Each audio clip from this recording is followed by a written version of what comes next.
waan ku salaamay saaxiib. Haddii aad i weydiiso waa maxay dareenka ugu wanaagsan ee jacaylka laga helaa, waxaan ku leeyahay waa ammaanka. Waa inaad dareento inuu qof qalbigaaga ku hayo ee aanu gacanta ku haynin. Ammaanku waa inaad qof siiso awood uu kugu burburin karo, adigoo si buuxda u yaqiinsan inaanu xataa ubax kugu soo tuuri doonin. Si kasta oo aad iskugu xanaaqdaan uu kaaga cabsanayo xataa laydhu inay wax ku yeesho.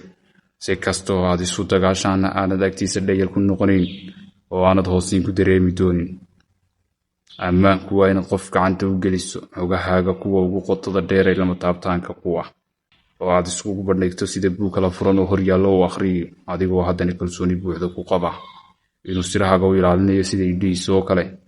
Ammaanku waa inaad qof wada tusto qoljileecyadaada iyo dhinacyada aad ka taagta daran tahay, aadna iska furto gaashaanka adag ee aad kaga labisatay waayaha adduun, si aanay taagdarrooyinkaagaasi kugu soo marin oo aanay kugu dilin, isagana aanad wax difaaca ka samaysanin, adigoo aaminsan inaanu marnaba qoljileecyadaadaasi ku qaban doonin.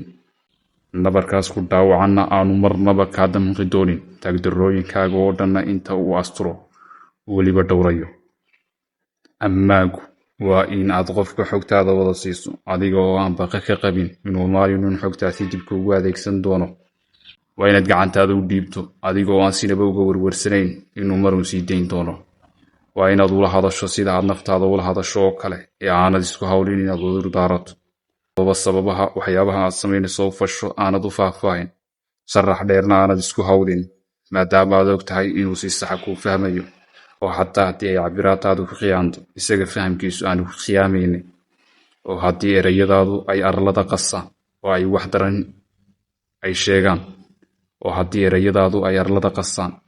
ay sheegaan, isaga niyadiisu ay hagaajinayso, oo hadal wanaagsan ay ka dhigayso, oo aad garabkiisa ku oydo adiga oo aan qab dhowranayn, taagdarradaasna aan wejigabax ka dareemayn.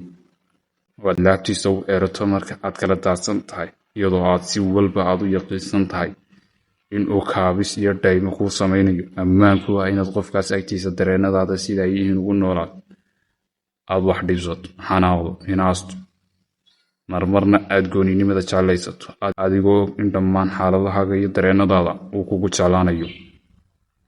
Nabaadina saaxiib.